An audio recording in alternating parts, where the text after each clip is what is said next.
ನಮಸ್ಕಾರ ವೀಕ್ಷಕರೇ, ವಿಸ್ಮಯ ಕ್ರಾಂತಿಗೆ ಸ್ವಾಗತ. ನಾನಿವತ್ತು ನಿಮಗೆ ಕಾರ್ತಿಕ ಮಾಸದ ಕಾರ್ತಿಕ ಸೋಮವಾರದ ಮಹತ್ವವೇನು, ಹಾಗೆ ಕಾರ್ತಿಕ ಮಾಸದಲ್ಲಿ ಉಪವಾಸ ಇದ್ರೆ ಏನೆಲ್ಲ ಉಪಯೋಗವಾಗುತ್ತೆ, ಜೊತೆಗೆ ಉಪವಾಸ ಮಾಡುವಾಗ ಯಾವ ರೀತಿ ನಿಯಮಗಳನ್ನು ಪಾಲಿಸಬೇಕು, ಯಾವ ಸಮಯದಲ್ಲಿ ದೀಪಾರಾಧನೆ ಮಾಡಿದ್ರೆ ಈ ಕಾರ್ತಿಕ ಮಾಸದಲ್ಲಿ ಒಳ್ಳೆಯದು ಅನ್ನೋದನ್ನ ಇವತ್ತಿನ ಈ ವಿಡಿಯೋದಲ್ಲಿ ಹೇಳ್ತೇನೆ. ಸಂಸಾರ ಸಾರಂ ಭುಜಗೇಂದ್ರಹಾರಂ ಸದಾ ವಸಂತಂ ಹೃದಯಾರವಿಂದೇ ಸದಾ ವಸಂತಂ ಹೃದಯಾರವಿಂದೇ ಭವಂ ಭವಾನಿ ಸಹಿತಂ ನಮಾಮಿ ಭವಂ ಭವಾನಿ ಸಹಿತಂ ನಮಾಮಿ. ಮೊದಲಿಗೆ ಶಿವನನ್ನ ನೆನೆದು ವಿಡಿಯೋವನ್ನ ಶುರು ಮಾಡೋಣ. ಮೊದಲಿಗೆ ಈ ಮಂತ್ರವನ್ನ ಪಠಿಸಿ. ಪಂಚಾಕ್ಷರಿ ಶಿವಮಂತ್ರ. ಓಂ ನಮಃ ಶಿವಾಯ. ಮಹಾಮೃತ್ಯುಂಜಯ ಮಂತ್ರ. ಓಂ ತ್ರಯಂಬಕಂ ಯಜಾಮಹೇ ಸುಗಂಧಿಂ ಪುಷ್ಟಿವರ್ಧನಂ ಊರ್ವಾರುಕಾಂ ವ ಬಂಧನ ಮೃತ್ಯುರ್ಮುಕ್ಷಿಯ ಮಾಮೃತಾತ್. ರುದ್ರ ಮಂತ್ರ.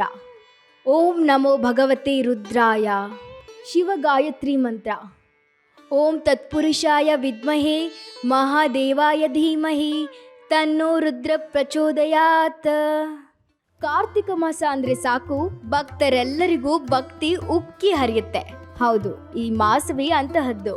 ದೇವತಾರಾಧನೆಗೆ ಮತ್ತು ಧಾರ್ಮಿಕ ಕಾರ್ಯಗಳನ್ನು ಮಾಡೋದಕ್ಕೆ ಈ ಮಾಸ ಪ್ರಶಸ್ತ. ಈ ಮಾಸದಲ್ಲಿ ಮುಂಜಾನೆ ಅಂದ್ರೆ ಬ್ರಾಹ್ಮಿ ಮುಹೂರ್ತದಲ್ಲಿ ತಣ್ಣೀರಿನಿಂದ ಸ್ನಾನ ಮಾಡಿ ದೀಪಗಳನ್ನು ಬೆಳಗಿಸಿ ಶಿವನ ಧ್ಯಾನ ಮಾಡಿದ್ರೆ ಇಷ್ಟಾರ್ಥ ಸಿದ್ಧಿಯಾಗುತ್ತೆ ಎಂಬ ನಂಬಿಕೆ ಇದೆ.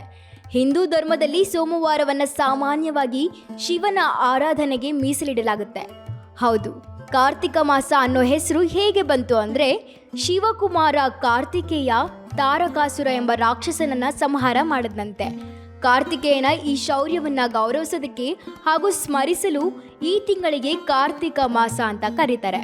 ದೇವಾನುದೇವತೆಗಳಿಗೆ ಬಹಳ ಇಷ್ಟವಾದ ಈ ಮಾಸದಲ್ಲಿ ಭಕ್ತರು ಮಾಡುವ ಭಕ್ತಿಪೂರ್ವಕ ಆಚರಣೆಗಳಿಗೆ ಹೆಚ್ಚಿನ ಮಹತ್ವವಿದೆ. ಈ ಮಾಸದಲ್ಲಿ ಮಹಿಳೆಯರು ಪಾಡ್ಯಮಿ, ಚೌತಿ, ಪೌರ್ಣಮಿ, ಚತುರ್ದಶಿ, ಏಕಾದಶಿ ಮತ್ತು ದ್ವಾದಶಿ ತಿಥಿಗಳಂದು ಶಿವ ಪಾರ್ವತಿಯರ ಆಶೀರ್ವಾದಕ್ಕಾಗಿ ಪೂಜೆಯನ್ನು ಮಾಡ್ತಾರೆ. ರುದ್ರಾಭಿಷೇಕಗಳು, ರುದ್ರ ಪೂಜೆಗಳು, ಲಕ್ಷ ಬಿಲ್ವ ದಳಗಳೊಂದಿಗೆ ಪೂಜೆಗಳು ಮತ್ತು ದೇವಿಯರಿಗೆ ಲಕ್ಷ ಕುಂಕುಮಾರ್ಚನೆ ಕೂಡ ಮಾಡಲಾಗುತ್ತೆ. ಈ ಪೂಜೆಗಳು ದೇಶದ ವಿವಿಧ ದೇವಸ್ಥಾನಗಳಲ್ಲಿ ನೆರವೇರುತ್ತೆ. ತನ್ನನ್ನು ಆರಾಧಿಸುವ ಭಕ್ತರಿಗೆ ಸದಾಶಿವನು ಸಕಲ ಸಂತೋಷ ಸಂಪತ್ತು ನೀಡ್ತಾನೆ.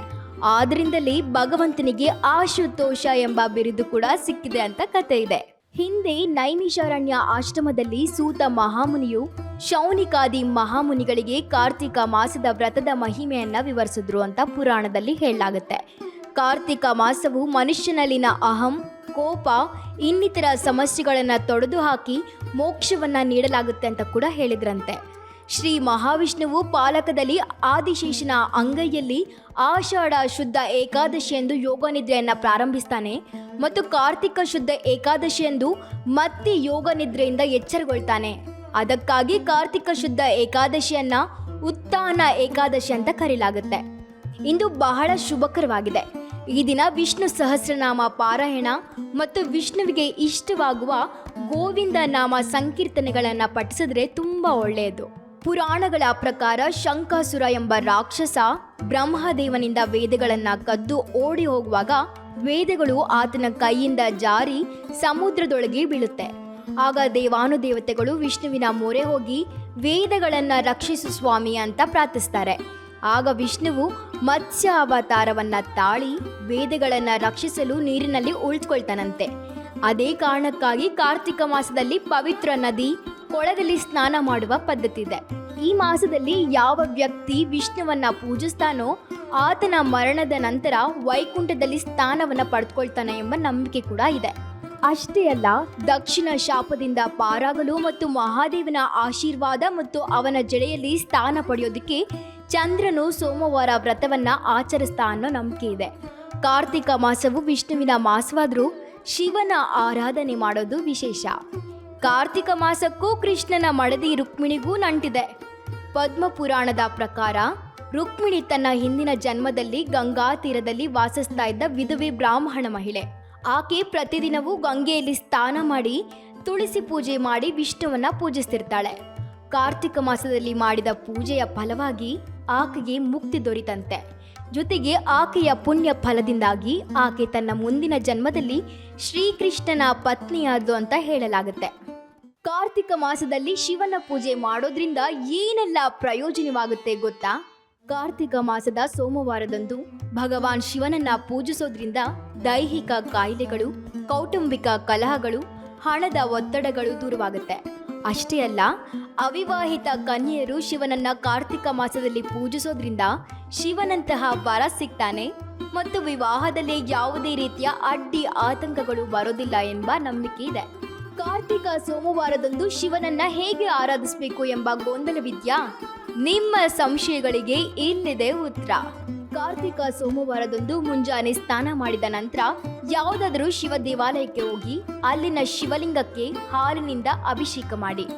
ಇದರ ನಂತರ ಶ್ರೀಗಂಧ, ಅಕ್ಕಿ, ಹಲಸು, ವಿಳೆದೆಲೆ, ಬಿಲ್ವಪತ್ರೆ ಮತ್ತು ದಾತುರವನ್ನ ಅರ್ಪಿಸಿ.